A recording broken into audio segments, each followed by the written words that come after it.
David Goss and Tom Bogert here at Soccer Wise. Vancouver Whitecaps going into what is a massive year. Potential ownership change, a potential stadium change, a new coach. A lot to talk about for what is one of the most stable rosters in Major League Soccer, Tom. 3 months ago, we thought this wasn't really going to be a conversation. It was just, can everyone get a 0.5% better? Can it all be a little more cohesive? And that's all been thrown up in the air. Yeah, Stuart Armstrong left for Sheffield Wednesday. Feel like it came out of nowhere because he had just gotten here late last year, and it seemed to be that was a foundation to build on. But Stuart Armstrong came to the club and said, hey, I want to go back to England if this opportunity presents itself. It was workable for all parties, so Vancouver didn't want to hold him hostage. Let him go to Sheffield Wednesday, but that throws a bit of a wrinkle into the Vancouver Whitecaps attack. They've brought in some new players. They've gotten younger. Stuart Armstrong was post-prime or late prime, depending on how you view it. So there's some younger attackers, and we thought that this was a team with minimal flexibility, and then they sent out a DP so that they opened up some books a little bit. It is, I'm putting this out in the world, it is one of the few MLS markets I've never been to. It's one of the few MLS stadiums I've never been to. The lease deal for BC Place for Vancouver expires this year, and they are attempting to sell the team. We don't know where that ownership group will be. We talked about it a lot with Michael McCall of AFTN. One of the longest running podcasts covering the Vancouver Whitecaps and soccer in Canada. They had Jesse Marsh on recently. They do an awesome job covering the sport. So I highly recommend following them, and we'll talk with Michael in a moment. We talked a little bit about the concerns and worries about finding a ownership group that wants to be in Vancouver, that has the money to be in Vancouver, especially as things change both politically and economically for running a sports team there. And then with the stadium lease coming up. So I have to try and get out there this year. I'm putting it out into the world lightly. I have to get to a Vancouver Whitecaps game at some point because the city looks absolutely gorgeous and the atmosphere bounces. I say it over and over again. When this team's good, when they're competitive, when Ryan Gauld's running downhill, when there's space for Ali Ahmed, like this team is fun. It feels fun to watch from afar, and I want to go do it in person. I couldn't agree more. And again, Vancouver is a city I haven't been to either. It looks beautiful. Everybody I talk to that either lives in Vancouver or has visited Vancouver, nothing but positive things to say. So, Goss, you and me both. It's a little bit difficult to get all the way up into that corner of our continent, but it is well worth it, and I need to make it happen. No excuses. That's on me. Yeah, we're going to take I think we'll take the dog sled down from Alaska to try and get over there. Obed Vargas was telling me don't sleep on players from Alaska, so I'm learning a lot about that region now. Let's go into our conversation, though, with Michael about this team and about what 2025 is for the Vancouver Whitecaps. Well, I think you all know this is going to be one of my personal favorite segments. You know I love to talk about the Vancouver Whitecaps. It's one of the few MLS markets I've never been to, one of the few MLS stadiums, games I've never been to, and I might be against the clock. We'll talk about it coming up here. Michael McCall with us from AFTN, has been covering the Whitecaps for years. It's one of the best sources for coverage of the sport out of Canada, as well as in the Vancouver area. So if you're listening on SoccerWise here, you can go find them anywhere you find your podcast or go to the website. And if you're listening there, well, welcome to SoccerWise. And we are live twice a week, and we talk MLS and NWSL as much as humanly possible. And Michael, this is going to be a fascinating conversation because there's some great, there's some weird, there's some scary. It is all across the map in this Vancouver Whitecaps offseason. Yeah, it's not been a quiet offseason. I think turbulent is maybe the best word to describe it. I mean, if you're covering the team like we are, it's been interesting and fun rather than just nothing to talk about. I mean, we've got a 3-hour podcast every week, so we've not been struggling for content. It is maybe also not what we expected. It felt like coming out of last year, the strength of Vancouver was going to be stability. And that stability has been questioned on the field more than we expected. And then for sure off the field, alluding to the fact that the ownership has announced that they're beginning the process of attempting to sell the club. The lease on BC Place ends in 2025 as well. So there is the potential that the team could play somewhere else in Vancouver. There's the potential that, unfortunately, the team may not play in Vancouver. That's taking up a lot of the oxygen. We want to talk about on the field because there is some really interesting stuff to talk about with this club on the field. But, Michael, just give me an idea of sort of the reaction, what you're seeing, what you're hearing, what the feeling is in the fan base of what's going on and what could come. An air of uncertainty. is basically what surrounds this team, both on the pitch as well as off it just now. But I mean, off it, the club being up for sale, everyone knows what nearly happened with Columbus. Long-time fans remember what happened with San Jose. And I'm an AFC Wimbledon fan, and I have that in the back of my Yeah. mind as well. It came as a shock. I think a lot of people thought that Greg Kerfoot, who's the majority owner, might put the team up for sale after the World Cup. Because he's at an age now that he's maybe thinking of retiring, and he's wanting to just have family planning, estate planning, and that's basically what this is for. Yeah.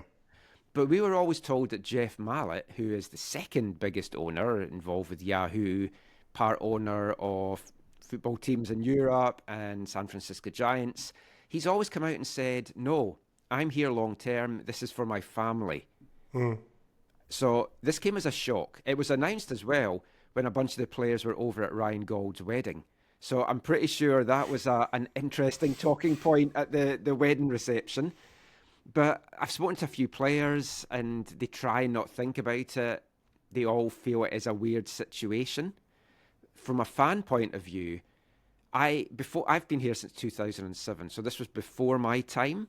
But Vancouver Grizzlies getting moved in the NBA, that has been thrown up so many times on social media and the local media, and that's always at the back of everyone's mind as well.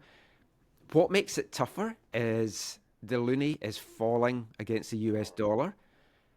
They're looking for 450 to 500 million American for it. I don't know anyone locally that has that kind of money.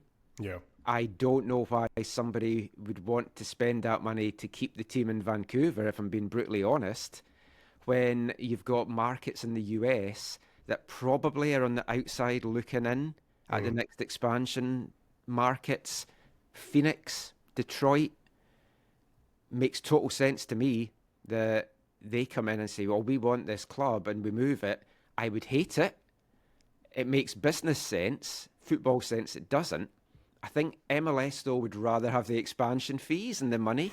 So the little pyramid scheme doesn't fall down. The owners need this and it's running out.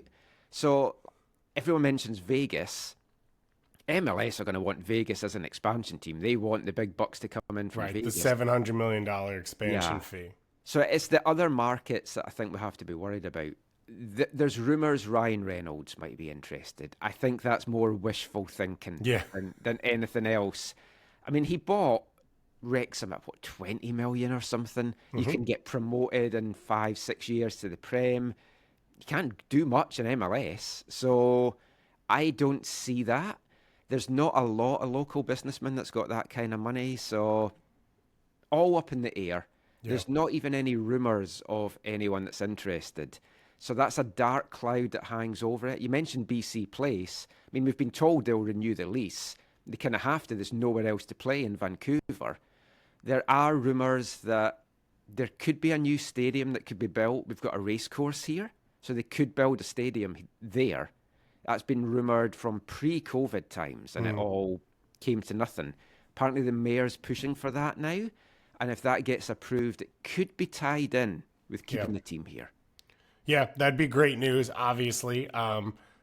We talk about it on this show all the time. When there's competitive games, BC Place bounces. Like, it is a fun game, fun place to watch a game from someone from the outside. And to me, that goes back to me beginning watching MLS. I always tell this story that the first 2 weeks of MLS, the streaming package or the MLS Direct Kick was always free. And so I'd go to bars and the late game would be Vancouver. And I can vividly remember just watching games at BC Place and thinking it was the coolest place as Darren Maddox tore things up and beating TFC on opening days and all those types of things. And it has history. Like, it is one of the few clubs in Major League Soccer that has extensive history as you go back in to the NASL days. I think a hope for me externally is a World Cup hosted in Canada, a Canadian men's national team being more successful, a CPL growing, that at some point there's someone who can guide this a little bit and say, we need this to build the sport. And what Kevin Blue has done has been incredible at CSA. It's not really his responsibility, but it feels like there are more adults in the room who potentially can help sort of bring this to what would be a correct finish and a correct ending. Unfortunately, that's all stuff we have to talk about. Then we talk about the team, and there's also still turbulence and chaos. Normally, we do the transfer thing first. There are some transfers with this team. They are odd, but the biggest story, even on the soccer side, is non-soccer because it's Vanni Sartini being let go at the end of the season and being replaced now by Jesper Sorensen, a Danish coach, most recently at Brøndby. The Vanni Sartini stuff, as we've kind of sorted to deal with it, you understand he is a wild, erratic character. The club had at moments wild, erratic runs where you thought they had figured it out and they hadn't. The big conversation was like, the roster is stable, so how are they going to get better? And felt like the feeling internally was, well, we'll get a different coach with different tactics. The roster has no longer remained stable off of that. But Vanni Sartini seems like maybe the biggest name in soccer in Canada or in Vancouver. And for him to be gone is just this massive gap to be left for the team. From looking in from outside, I get why everyone was quite puzzled by this sacking. I mean, I think it's a pretty even split here in Vancouver. Was it the right decision? Was it not? It's a ballsy move by Axel Schuster because whoever comes in, if they do not perform better than what Vanni did, it's tough on Jesper Sorensen. Axel Schuster will get a lot of questions. The general feeling at the end of last year, though, was, and I think when Vanni posed this question himself in post-game or post-season availability, right away you're like, he's posing that question. That's not the sensible thing to do. Has he taken the team as far as he can? Yeah. Does it need a new voice in there? So when the coach is saying that, Axel Schuster spent 2 weeks, he says, mulling over that and came to the same conclusion. I'll be honest, I love Vanni. I had a great relationship with Vanni. I think it was the right decision. Yeah. But they had to get the right replacement, and we don't know yet if Jesper Sorensen will be that. And the reason it was the right decision was they should have been top 4 easy last West, arguably top 2. They had a 6-week spell where they stunk the place out. All season, they were terrible at home, and nobody knows why. On the road, amazing. And nobody quite knows why either. So the feeling was that they underperformed. They should have done so much better. And when you're not getting stuff out of the team, I mean, you saw that Portland game. That's what that team was capable of. They pushed LAFC all the way in playoffs. That's what that team was capable of. So you need someone that can get that week in, week out. They've brought in Jesper Sorensen, personality-wise, polar opposites from Vanni Sartini. He's not going to be talking about God. He's not going to be talking about cats, Batman and Robin, socialism, painters, and all these things that Vanni would just go wandering off talking about, just with no inkling of why. Just he wanted to get it out there. He's a thoughtful guy, great experience. Like Brøndby's a good team. Yeah, almost took them to the Danish Championship. Under 21 Danish head coach. Big grounding, coming through Danish teams, played in Denmark, but has only played and coached in Denmark. So MLS, as we know, intricacies galore, different atmospheres, environments, the travel. It's a big learning curve for him. He seems very open to it. It's a tough start to the season, though, as well. And you don't get off to a good start. The fans are immediately on your back. And it could be a very interesting year.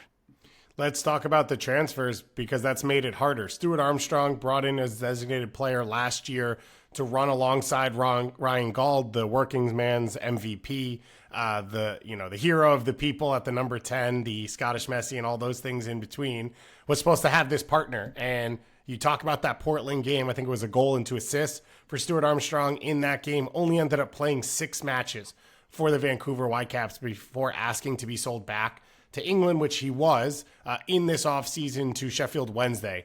I believe it was in the end. The other departures, Fafa Pico, Ryan Raposo, and then Diber Caicedo that never really landed. Pico, a really good season last year overall, probably as good as you'd expect from him, but still a borderline piece of the roster. And Ryan Raposo has consistently found some good moments, but never become a starter for this team. So the Stuart Armstrong is the big story. And that was, again, you talk about turbulence, a bit of a shock, Michael. Like, we thought it was going to be, this was done in 2024 for 2025. And then all of a sudden, for not the first time, a big time player is asking to leave Vancouver. Yeah. And we joked about it on our podcast when we were doing our predictions for the year. And I said, Stuart Armstrong is going to ask for a transfer because his family's not going to settle. And I put it out because I was like, I don't want to even put that out there. Right. Just get fans upset. It had always been at the back of my mind, because what a lot of folk will not know is Stuart Armstrong turned down coming to the Whitecaps before he signed for the Whitecaps. They asked him to come. Axel went and met with him in France where he was on holiday. Stuart said, I've just had a newborn baby. My wife and all this support mechanism is back in England. No, it's not for me. No other deals came his way. Then he took the deal here. Now, as soon as you hear that he's got a newborn baby and all the family's going to be in the UK, we've been here before in Vancouver. And I was like, yeah, I can see issues ahead if the wife doesn't settle. But the wife came over. Apparently they loved it here. Everything was great. But he's always wanted to play back in the Premier League in England. Why he picked Sheffield Wednesday and not Sheffield United, I don't know. But he decided to go with the chance to get into the Premier League. And I believe he's only signed with them to the end of the season. So if they don't make it to the Premier League, he'll try and be with another team that might get into the Premier League. Now, he was offered a deal by Southampton, and he could have been in the Premier League, but it wasn't what he was looking for. So he was looking for more, nothing came. It's a huge loss. But we never really got to see what the real Stuart Armstrong is. Like, I've known him as a player for years, from watching him with Celtic, in the Prem, Scotland. Quality talent. Him and Ryan Gauld go way back to Dundee United days, and they linked up beautifully. That Portland game, that front four with Pico, absolutely flying. And you're like, this is going to be so good next year. Fafa Pico, we knew was likely to go because he's got family in Miami. Almost weekly, he flew down to Miami, even just for the day, to go and see them. And there was other sort of personal stuff with his family as well that I won't go into. So he wanted to be closer to them. Now, he can't get much closer than where he landed. Yeah. So we knew he was probably going to go. And it's a lot of goals and assists to lose. Stuart Armstrong, it's a lot of potential goals and assists to lose. And that's giant void now that you're looking to fill. The one name brought in so far is Jayden Nelson, which is an interesting move. I have been a fan of his game for a while. Toronto kind of punted on him at some point, sort of acknowledging that they were not the place he was going to reach his peak. And so they sold him to Europe in an idea of almost the 20% sell-on we get from him at another club is going to be better than what we can turn him into. But he had converted from a winger into a central midfielder in his time in Toronto. And you saw maybe a future there. Not similar to Pedro Vite in style, but in terms of that transition of play. And I love when Jayden Nelson has bodies around him and he's able to play in and out of tight spaces really quickly. He's got great feet.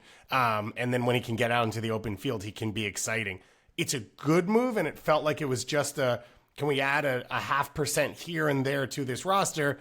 It's not a replacement for Stuart Armstrong, and that's where you're in a little bit of trouble. There's also one more rumor as we record this that another potential young domestic-y player, although not young anymore, Emmanuel Sabby, could be on his way to Vancouver as well. Matthew Hoppe was training with the club. So they are trying to work at the margins, which in theory is fine, Michael, if you're bringing back the whole team, but you've lost a designated player, and so you're no longer in a work at the margins situation. What do you make of the window overall?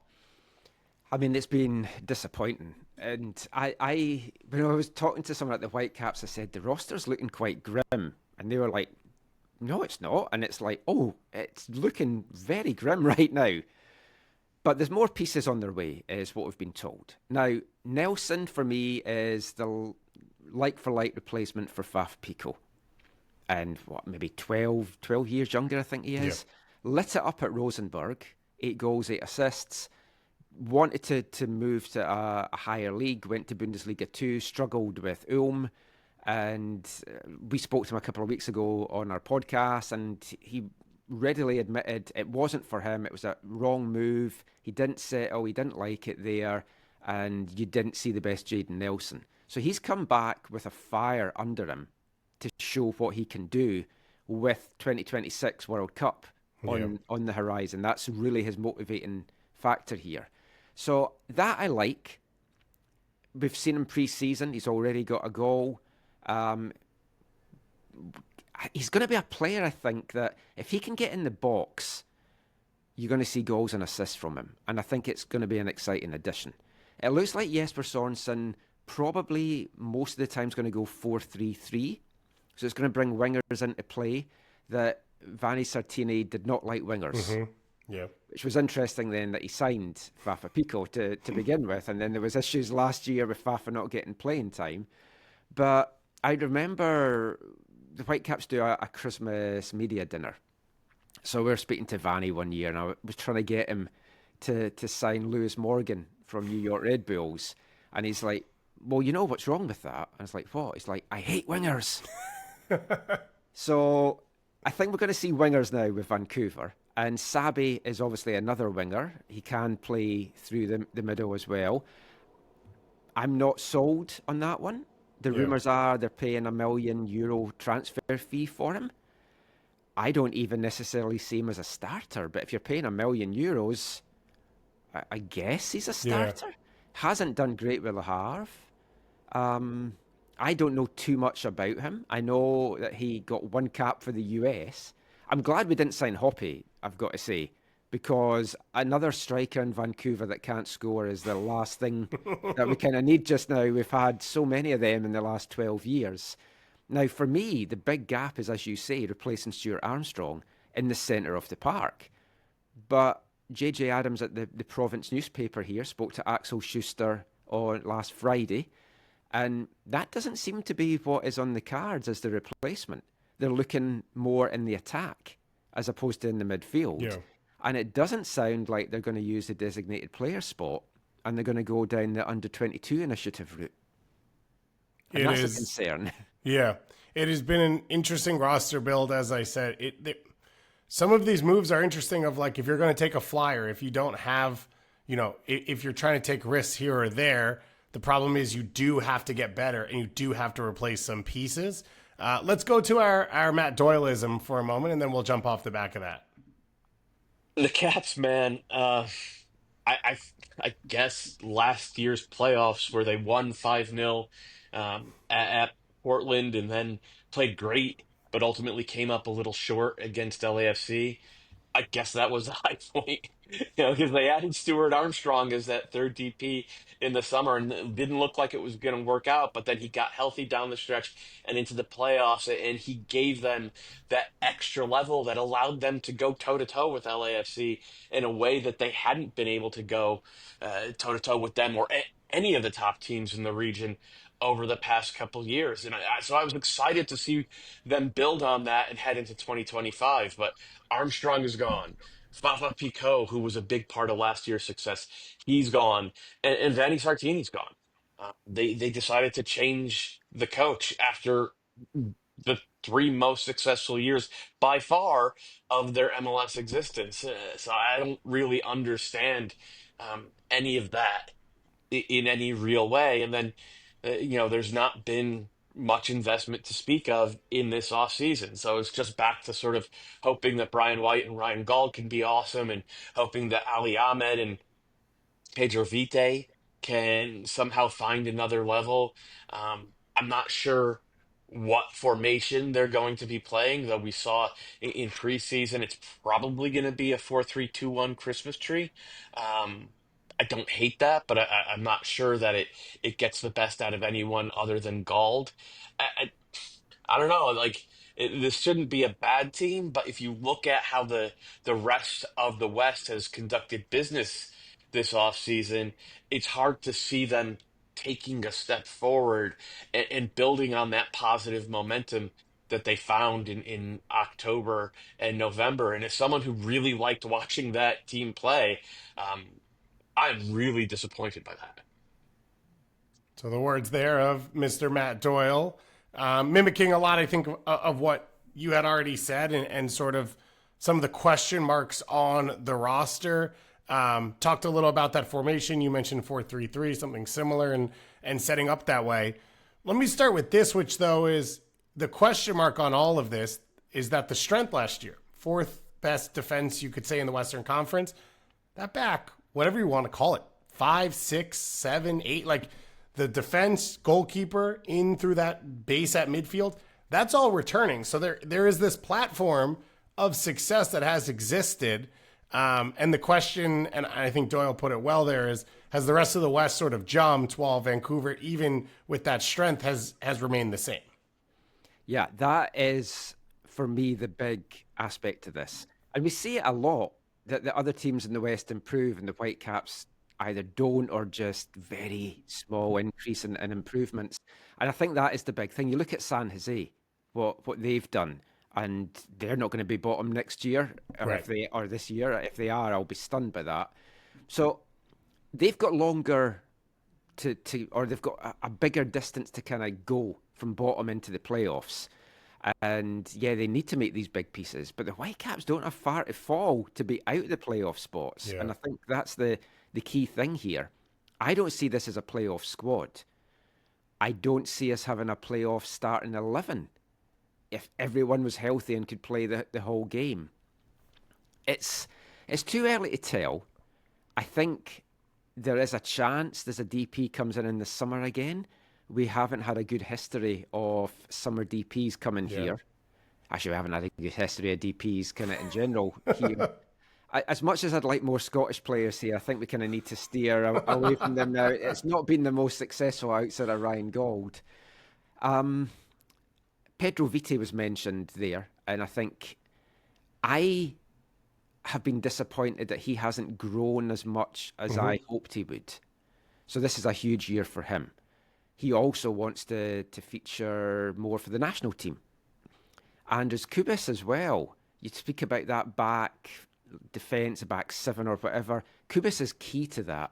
And when Kubis was injured or suspended last year, you saw it really affected the team. There's been talk that he wants to move on to a bigger team as well, to try and solidify his place with Paraguay for the World Cup. Lose him, and that midfield is in big, big trouble. The midfield, for me, needs a couple of pieces coming in. Yeah. It doesn't look like that is happening. The pieces that we have here in the midfield, I don't see being strong enough to handle what the rest of the West has out there. Yeah, Pedro Vite is one where he came in and it felt like he was an attacking, young piece. And I think he's found his way in a bit more of a, central midfield ball progressor. I think he hits a really good through ball from deep, but is not this, elite MLS attacking 10 and chance creator and goal scorer. And I don't know if that is who he is, right? At this point, it feels like what he's become, he's good at. I don't know if he can elevate his game, and that's that next step. That would be the question mark is, okay, he's gotten on the field, speed of play, physicality, he's reached the level there. Can he step forward and become one of these pieces? Because you are looking at this team and you're asking who can elevate from last year, who can get better. I do think Ali Ahmed is one of them just because he hasn't really played one position a ton at the pro level that long. And so it feels like every week he plays, he can be one who can continue to improve and get better. Nelson, the same. We have our own over-unders that Andrew Wiebe gives us every single time. And this is sort of his question. And it's on Brian White. He set the line for MLS goals at 14.5 goals. Brian White scored 15 goals in MLS the last 2 years. I think it was 12 the year he got traded to Vancouver before that. So not a full season. So basically his rate has been 15 a season. And we be asking here, does he maintain that? Does he go higher, or is this the year maybe that he falls off? One thing to think about is he also might be around the national team for the Gold Cup, which could affect how much time he plays for Vancouver on top of this. What do you make of that line, and where do you sort of fall? Have we had clarification yet? If the tariffs come in, do Canadian goals have an extra 25% put on them? And does Brian White count as a Canadian? Without that, I say under. It is that's over my pay grade 100%. I think under the 15 or under the 14 and a half. He's punched above his weight these two career seasons in a row. Yeah. I mean, if he has 3, fair credit to the lad. I think a lot depends. Like if Nelson can get flying and send those balls in, if Sabi can send the balls in from the wing as well, if he has that connection with Ryan Gauld, it's very possible.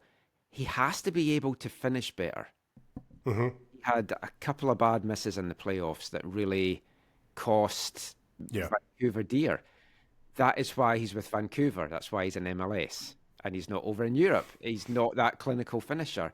But I go with the under. I think 12 to 14.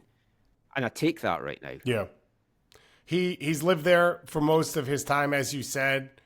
He has his runs of games where he's confident and finishing and taking aggressive shots. That's one of the big things with Brian White is sometimes he forgets he's a center forward and he wants to help set his teammates up and he wants to work hard for the team. Like all things you appreciate, but unfortunately to be the mentality of a striker, sometimes you can't be that person. And Brian White has always sort of floated in between the two. And so far, eventually he's found his way back to that 15 goals with Vancouver, which puts you into a really nice conversation, right? We're talking 19 goals have been Golden Boot winners in MLS, have been MVPs in Major League Soccer at 20 goals. Like you're starting in that conversation, hence getting called into the national team on the border of things around January camps.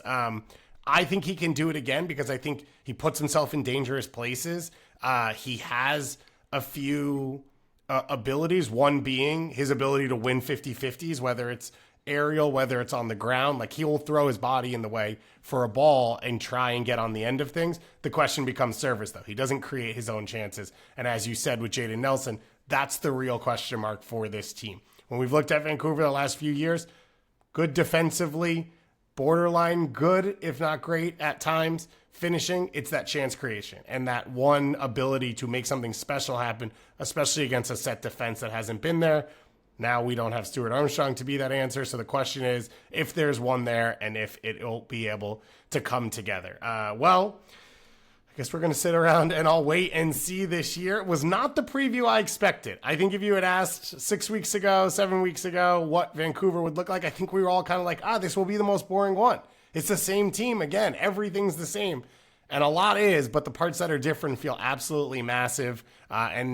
We use the term turbulent a lot in this conversation, and it continues to be. But either way, you should follow it at AFTN. That is the place for all of your Canadian soccer coverage, as well as your Vancouver coverage, Whitecaps, CPL as well, NSL coming into the market this year.